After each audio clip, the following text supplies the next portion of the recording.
El escritor escindido Claudio Magris, 80 años.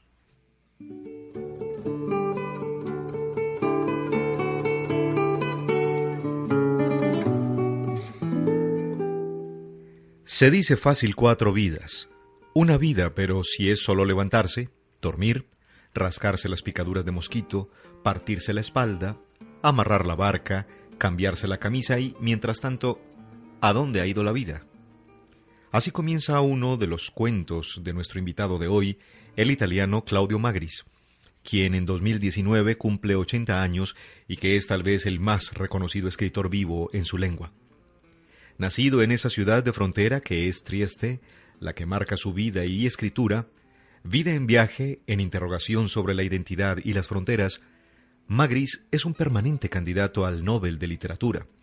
Es académico en la Universidad de Trieste, traductor, germanista, columnista, traductor, ensayista y narrador. Formó parte del Senado italiano de 1994 a 1996, distinguido con numerosos premios como el Príncipe de Asturias y el Strega. Microcosmos, Danubio, Trieste, Alfabetos son algunos de los títulos de sus obras.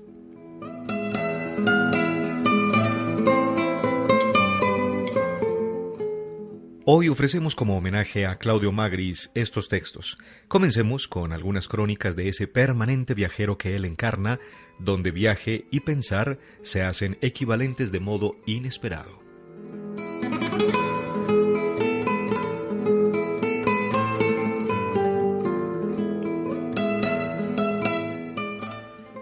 Madrid, en el espléndido barrio en el que se hallan las casas de los grandes poetas del siglo de oro español.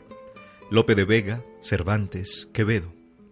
Una lápida conmemorativa en la calle de León recuerda un lugar, una especie de círculo, hoy se diría un espacio, donde se reunían en el siglo XIX comerciantes, intelectuales, escritores, políticos de café, periodistas, empresarios. En aquellas habitaciones se discutía sobre política y arte, se trataban negocios, se proyectaban especulaciones o revistas literarias y se formaban o deshacían grupos de todas clases, de vanguardia cultural, de interés económico o ideológico. Sobre todo, se hablaba y se hablaba. Ese lugar, como recuerda la lápida, tiene un nombre: Mentidero de Representantes. Un sitio donde se habla, pero sin demasiada deferencia por la verdad, un lugar donde se miente.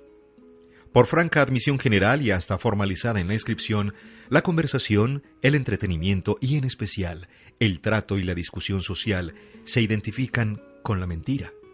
Y el sagrario, donde se desarrollan los ritos socioculturales, es por definición el lugar donde se va a mentir. Naturalmente, el que no se oculte esta falsedad, sino que se reconozca, es más, se proclame, puede tener la función de un exorcismo, puede ser el truco para hacerse con una patente de sinceridad denunciando lo falso. Si todos saben que mienten y lo reconocen, cabe figurarse que no hay engaño, porque nadie se ve inducido a fiarse de la buena fe de los demás. En realidad, el jueguecillo no redime en modo alguno al embuste, así como la vulgaridad ostentada y casi citada en falsete en los círculos snob, ciertamente no es rescatada, sino agravada por la ficción de ponerla en duda. Una blasfemia dicha con coquetería por quien cree ser tan refinado y estar tan por encima de la trivialidad como para poder permitirse cualquier chabacanería, es más trivial que la blasfemia que podemos soltar cuando nos machacamos un dedo. Esa ancha calle de León no parece, empero, ser broncamente moralista, ni invitar, en contra de la vacía y engañosa vida mundana, al severo y ascético retiro en la silenciosa y profunda interioridad donde no llega el eco de las frívolas vanidades exteriores. Y el alma dialoga consigo misma y con Dios. Probablemente, los sonrientes autores de la lápida, y antes que ellos, los todavía más sonrientes inventores populares de ese nombre, sabían perfectamente que la cavernosa soledad interior no garantiza para nada la verdad más que el chismorreo mundano. A menudo sucede que creemos hablar con nosotros mismos o con Dios, y por el contrario, solo hablamos con los míseros y presuntuosos fantasmas de nuestros miedos y nuestros ídolos, y confundimos el eco de nuestro delirio con la voz de la verdad. Al menos en una velada es más fácil darse cuenta de ser fatuos y banales como quienes están a nuestro alrededor, mientras que en un soliloquio se corre el riesgo de convencerse de oír una verdad absoluta y de convertirse en su profeta y esclavo.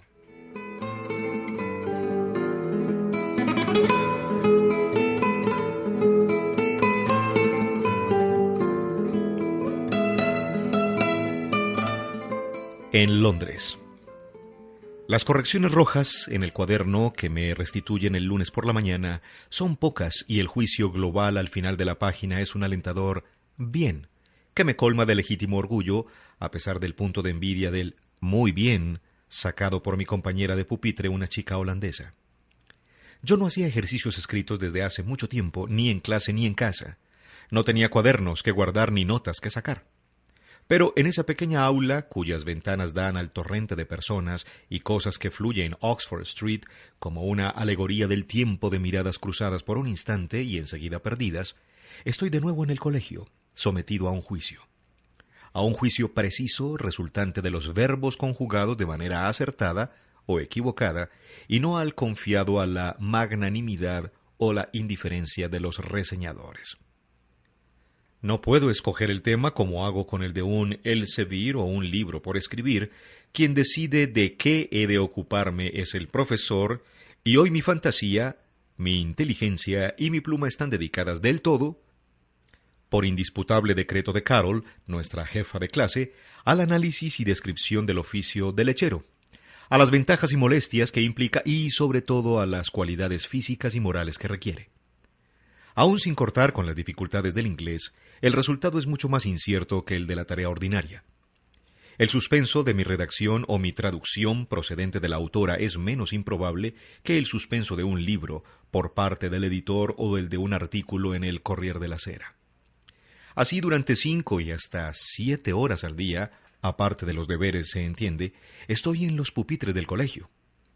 Cuando anuncié en casa mi intención de pedir una excedente en mi trabajo de profesor universitario para hacer un curso intensivo de inglés en Londres y Oxford, uno de mis hijos interpretó la cosa como un deseo faustiano de rejuvenecer, mientras que el otro había entrevisto en ello un oscuro prurito de humillación, de recibir palmetazos o cuando menos una regañina por errores de sintaxis o defectos de pronunciación.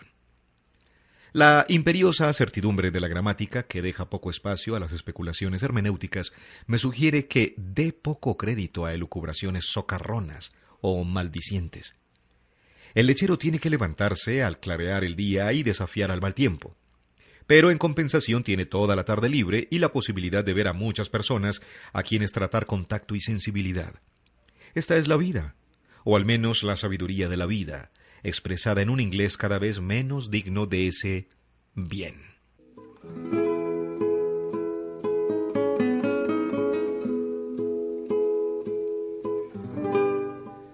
Ayer por la tarde estuve en el puente de Blackfriars, en el lugar donde hallaron ahorcado a Roberto Calvi. La historia no es menos irónica y grotesca que la escuela, aunque sí bastante más cruel. Este lugar se ha convertido en meta de los turistas italianos, una de las cosas que ver en Londres. No hay de qué asombrarse, visto que muchos americanos vuelven en viajes organizados a Vietnam, donde combatieron, mataron, perdieron a seres queridos, vieron, infligieron y padecieron violencias atroces. Por lo demás también, la Torre de Londres, obviamente atestada de visitantes, es un lugar de luto, dolor y barbarie. La historia es un matadero, y en cada gira turística o viaje de instrucción por los lugares ricos de historia está presente la soez y cruel ordinariez de quien disfruta del sufrimiento de otros como de un espectáculo. La oscuridad, el agua que corre, el híbrido panorama que mezcla la escualidez equívoca de la orilla desierta y el perfil de los edificios de la City donde residen los administradores delegados de la realidad, componen un escenario harto simbólico para la tragedia que tuvo lugar en este puerto. Me pregunto, ¿cuáles pudieron ser los últimos pensamientos del hombre que llegó aquí a su final? La última cosa en la que se posó su mirada. El último pub donde acaso entrara a tomar una cerveza. Bajo ese puente, parados como la eternidad del vacío, están todos aquellos años de oscuridad y delirio que llevaron a esta muerte, aquellos enredos tan misteriosos como para inducirnos a querer olvidarlos. Pienso con gratitud en Alberto Cavallari, que en aquellos años guiaba y salvaba en la sombra el barco desvencijado del Corrier embestido por el caos, y creo que en aquellos 3 años, en aquella nave a la deriva, crecí interiormente. En el agua donde entonces era preciso diluir la tinta por falta de dinero para imprimir el Corrier, fluía también la sangre de tragedias como la sucedida aquí, a pocos pasos del lugar donde me encuentro.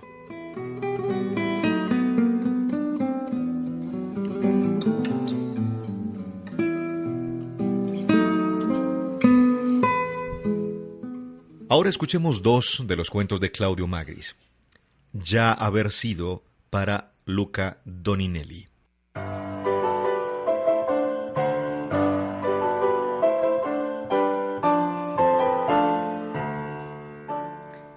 Fue así como Jerry murió.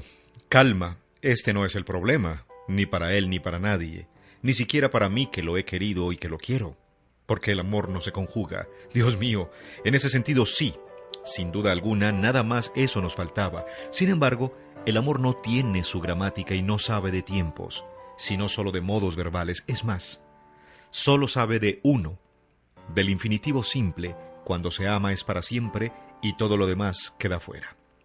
Cualquier amor, de cualquier tipo.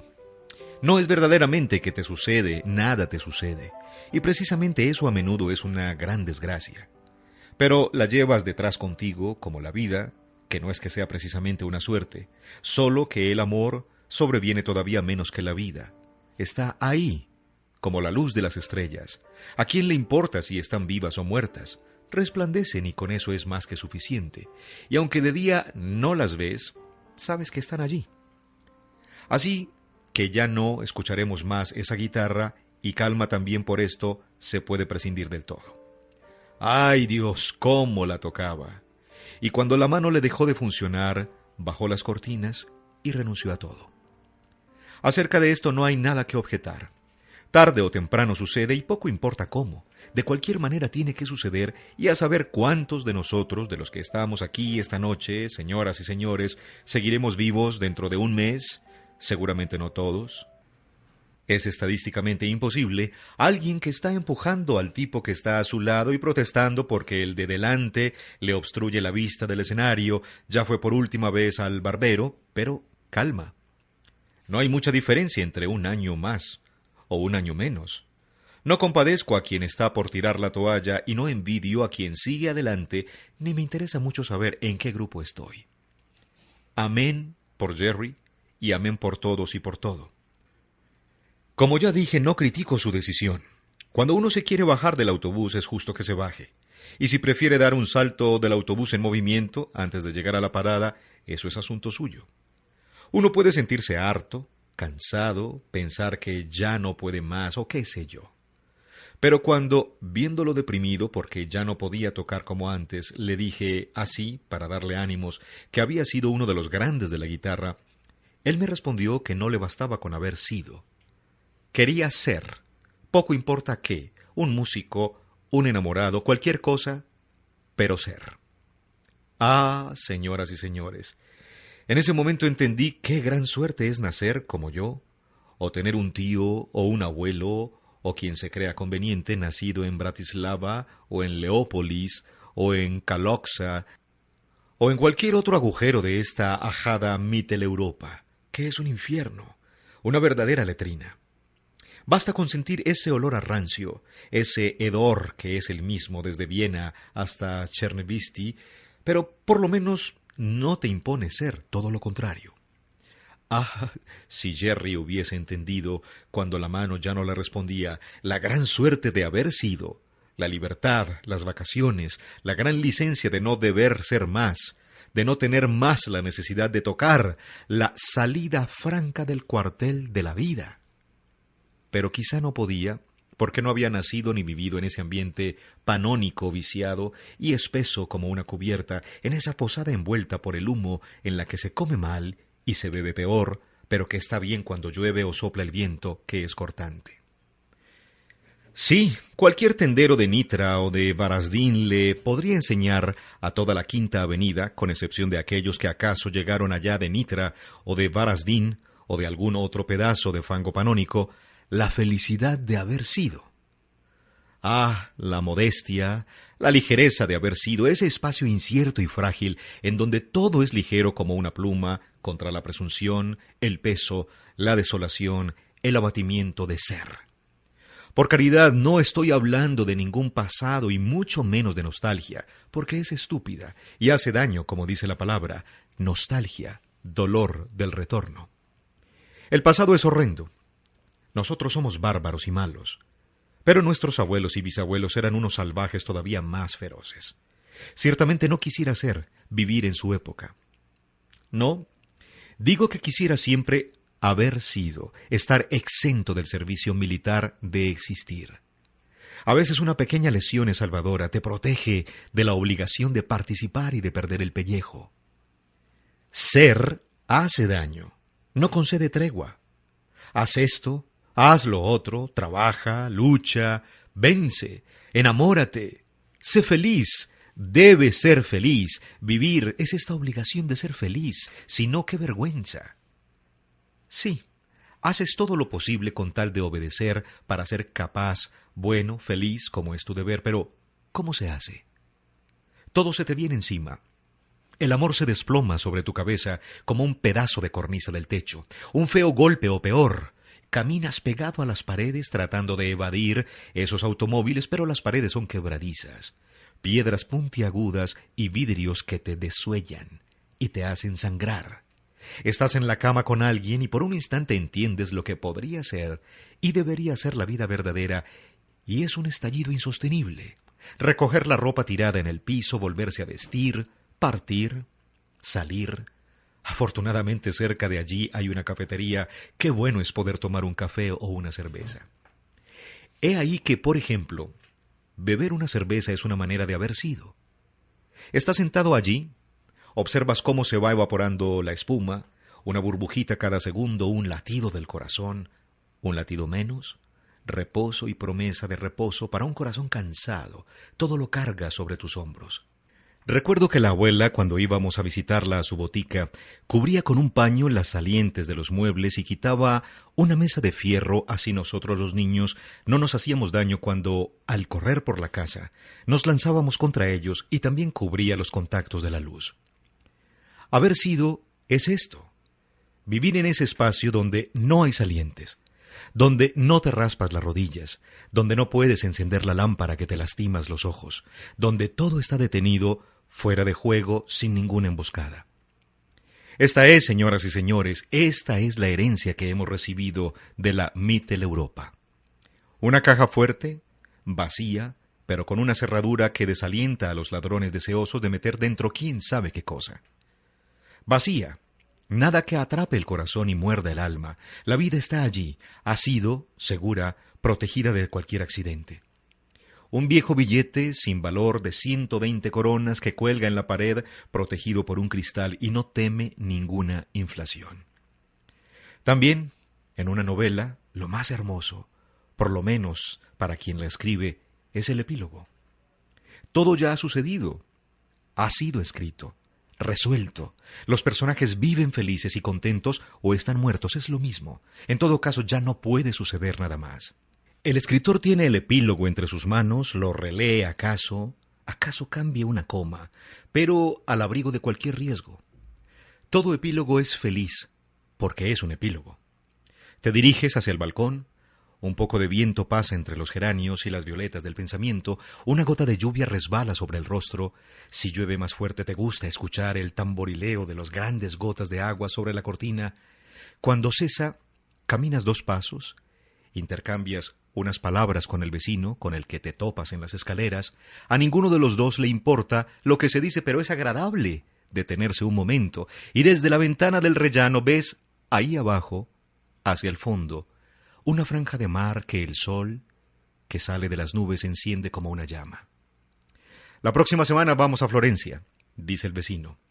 Ah, sí, es muy bonito, yo ya estuve. y así uno se ahorra el esfuerzo del viaje, las colas, el calor, las multitudes de tener que buscar un restaurante.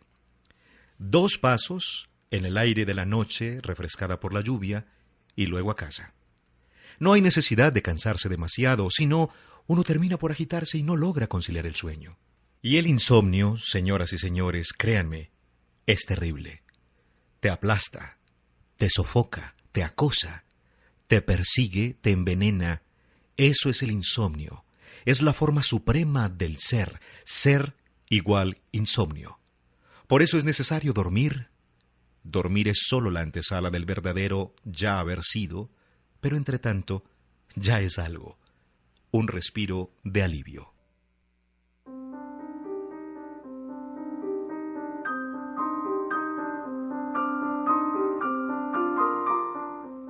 Hoy en Literatura para Oír, el escritor escindido, Claudio Magris, a sus 80 años, escritor italiano.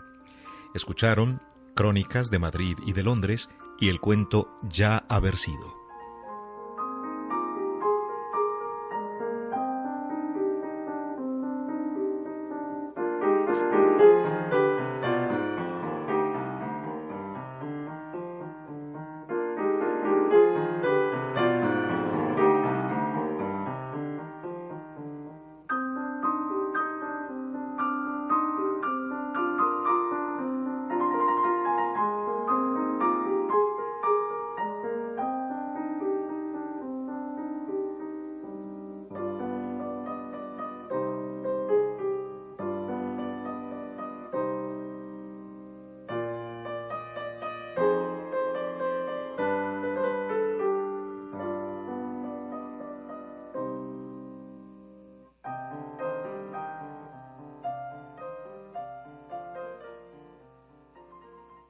Programa de Radio Bolivariana de la Universidad Pontificia Bolivariana, Medellín, Colombia.